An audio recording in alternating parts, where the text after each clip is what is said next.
Pay me no mind, sports and entertainment. Get into a bit of bite down boxing talk with a huge fight this weekend with George Kambosos versus Devin Haney in Australia.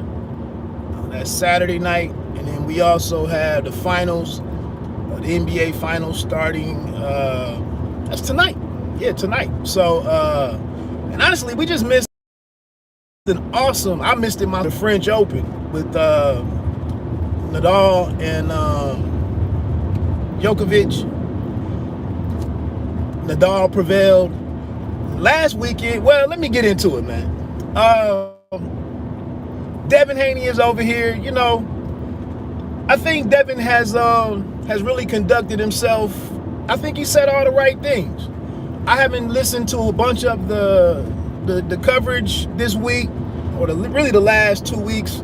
I don't really listen to many boxing podcasts anymore, so I don't know and really don't care to know a lot of the details. But I did listen to him on one podcast. It was an interview with him, and I liked everything that I heard from Devin, to be honest. It was a kind of a quiet confidence. Like, I don't have to do any more explaining.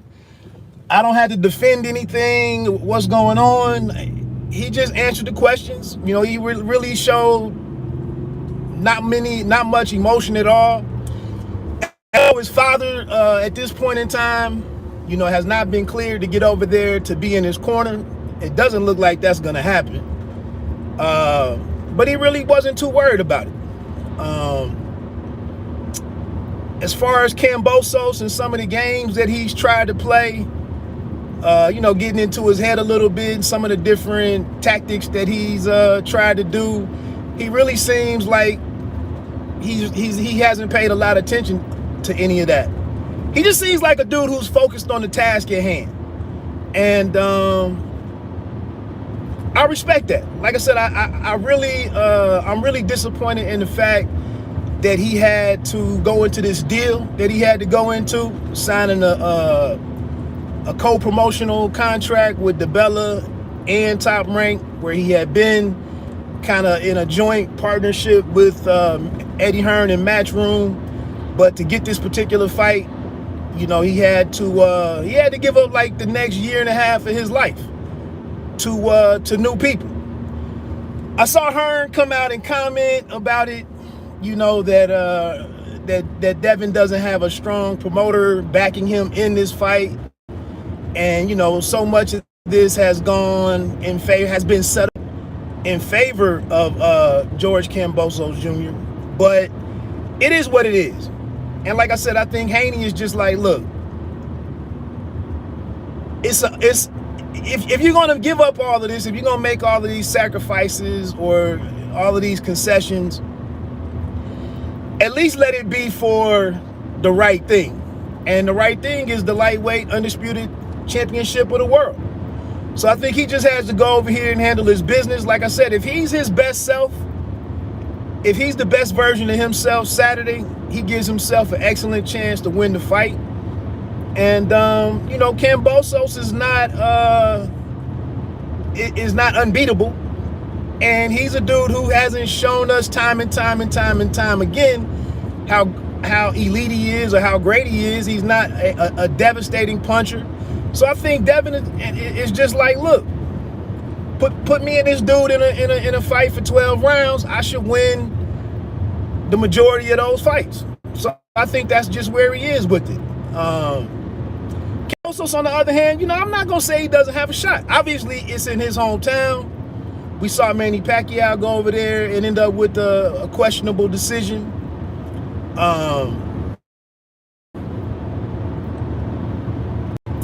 And you know, and it's not like he can throw anything new at Kambosos. I mean, Kambosos was the primary sparring partner for Manny Pacquiao a few years ago. He had you know, he's traveled, he's been on the road and won big fights, at least the Teofimo Lopez, where he the unified champion. He faced adversity in that fight. He's a pretty resilient dude. I give him all of that. But I think it was, I've said this before, I thought it was quite a bit of stuff going on in the Lopez camp. They were missing an important part of their team as far as the coaching staff or the trainers. And the Joey Gamache, I think is his name, he wasn't involved in that camp. That fight was postponed numerous times, probably over a year or something, in postponements and delays and whatnot. It was a lot of things that factored into Lopez being a little off that night. They also came out with the post-fight situation or the information where Lopez had an injury that was life-threatening and something, you know, I don't know. But yeah, I take nothing away from Kambosos. I think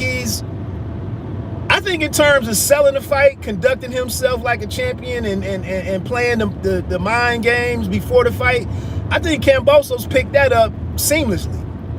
From the moment, you know, he put those titles on, even from the moment he stepped in the ring that night, he really started, you know, moving differently. And I have no problem with a dude trying to get an advantage prior to a fight. You know, I have no problem with that. So I just think I think, and then I'm picking Haney for the win, but I think I think it'll be a competitive, a hard fought fight, well contested and all of that. And I just think, you know, Haney just has to find out a way to eliminate, you know, Kambosos. I think he has to take the crowd out of it. That's very difficult to do in boxing. But, you know, with his movement and superior boxing ability, probably having the quicker hands, you know, there's some different showboating you can do and whatnot without getting outside of character, you know, or anything. But, you know, I think he might have to clearly win 8 or 9 rounds to get a split decision, you know, or a unanimous decision. A knockdown wouldn't hurt. But again, I think this is an awesome opportunity for the young man. Go out there and make it happen. And what an awesome, we get ready to be in a really awesome week or period or time of the year for boxing. I mean, on June 7th, we get Nonito Donaire and with his rematch against Naoya Inoue. That's on June 7th. I think that's Tuesday or something. So that's interesting to have a big time fight like that. The first fight was I believe it was fight of the year. At least it was you know, if it wasn't, it was 1B or whatever, or 1A or whatever. But yeah, both of those being on ESPN. I think the Inoue and Donaire may be on ESPN Plus. I don't know what the time is for that in the States. If that's going to be another morning fight that we have to watch. But I'm super excited about that one. What Donaire is doing at this point in time, at his stage, you know, at his age, the knockouts, I think 3 or 4 knockouts in a row, repositioning himself for this fight, and you know, doing his best to make it happen, and then actually accepting the fight.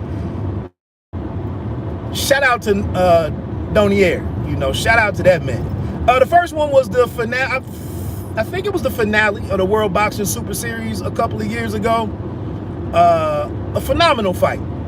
And, you know, some of us, we've had our pound for pound, you know, top 10s move around a little bit. Naoya Inoue is one of those guys in the top 3 or the top half, definitely the top half of a lot of pound for pound rankings. So we need to see him. So it's good to see him. Very excited about that one.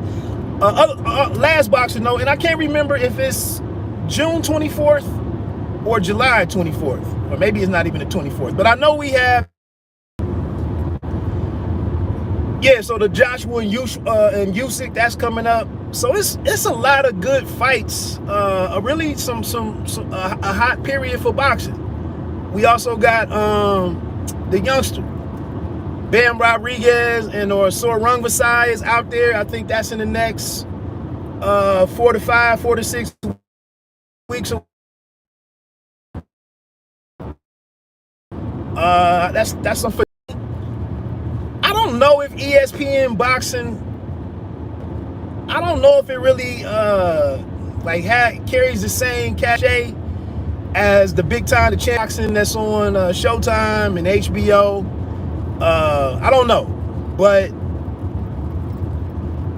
Kambosos-Haney and then in a way, Donaire within 3 or 4 days of one another.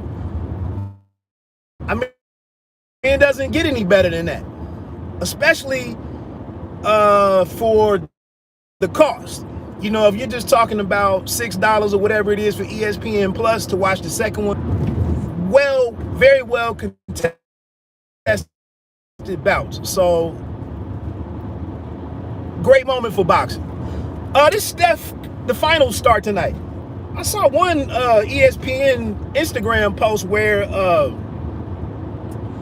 the Celtics had like an 84 or 86% chance of winning the finals, and the Warriors only being like 14 or 16%. I'm going with the Warriors, but the big discussion here is does the Steph Curry need to win an MVP? Does he need to be named MVP for his legacy when it comes to talking about him with the greats, the all-time greats of the sport, of the game? I think it's super important that Steph Curry be the leader of this team to a finals win. And I think in doing so, I would imagine that it would be extremely likely that he would be named the MVP. But I think without any of the big dogs, the other elite guys out there who've been here, who've been to the finals before, without any of those guys remaining, I think he has to. You got to show up here. And, Steph Curry struggles, or not even struggles, but his lack of truly elite moments in the finals and in big games, big playoff games, is well documented. I believe from what I heard, I thought I heard a stat yesterday, his best game is only one, but his best game was a 47-point game for him, but it was a loss. So, and again, Steph appears to be bulletproof, man. Nobody seemingly wants to say very much of anything negative about Wardell, Stephen Curry. And I'm not even knocking that man. I think that's the genius of the way that he's conducted himself, the way that he's carried himself. He's done a lot and is getting a lot done without saying a lot. And when you don't say a lot, and I'm not a big fan of anybody having to say anything. I'm really not the type of person or the type of fan, the sports fan that goes around expecting athletes to speak on anything.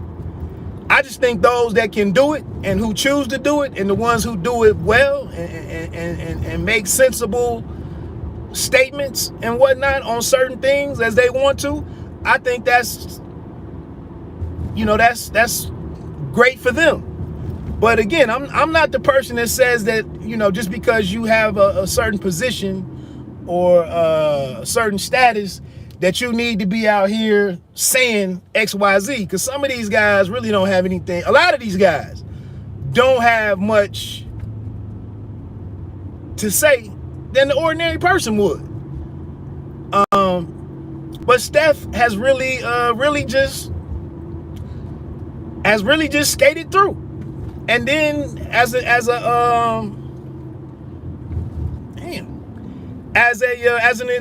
elite player, like I said, I think one of the great things about his career is that he's extremely elite at what he does. Always ready to play. You know, smart player. Rarely has he been the exact reason why his team has lost. Great organization, well-ran organization, great coach. And the team it's just been a great situation. I don't know if there's been another superstar who's had what looks like a really relatively easy career. Once he got past the ankle issues at the start of his career, it's kind of just the roster had the 2-year situation with a rash of injuries to the core players that put them down a notch and whatnot. But but everything seems to work in their favor. Like when these injuries happened, look what they got in the draft when they were down because of an injury. And look how that creates the situation where they have a transition to the next group of warriors with Moody, Kuminga, Wiseman. So everything, I just haven't really seen a team be a quote-unquote dynasty and roll along the way that they have rolled along in Golden State. So it's awesome to me. It's awesome to me. And like I said in another video, but the fact that Steph has been able to step to the side and be deferential, even in the offense itself, he's able to step, get the ball out of his hand and show up when he needs to show up and do his thing on the side. There's never any rush for him to take a game over. It's just an awesome situation. It's been a great thing to watch. And but I do think here in this particular moment, when you're going up against a team like the Celtics with some new kids, it used to be a day and age in the NBA where it was very rare that you won the finals on your first trip to the finals. Used to didn't happen that way.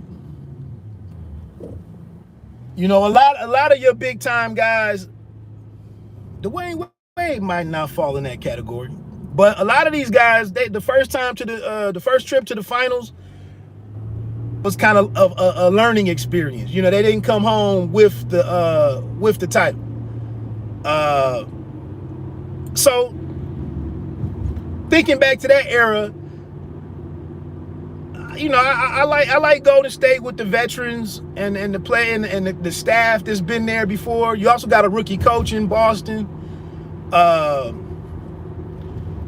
don't know, but I'll sum it up with this, and I'll get on off here. I think with this series, the total series for Marcus Smart is kind of a major X factor. I remember when the other cat was there. Terry, I can't think of his last name. The one that went on to, where'd he go to? The Bobcats. But I remember when those two brothers, when Smart and the Terry cat was on the perimeter shooting the Celtics out of games left and right. Just 2 for 18, 1 for 20, 3 for 24 from behind. Just terrible shot taking and shot making combined. Now they've moved on from the Terry cat. It's kind of funny, that now they make it here to the finals with Smart as the primary point guard. But I think he has to play good for whether it's 5 to 7 games. He needs to eliminate any really, really, really bad games. But I think team-wise, if Golden State can avoid bad starts,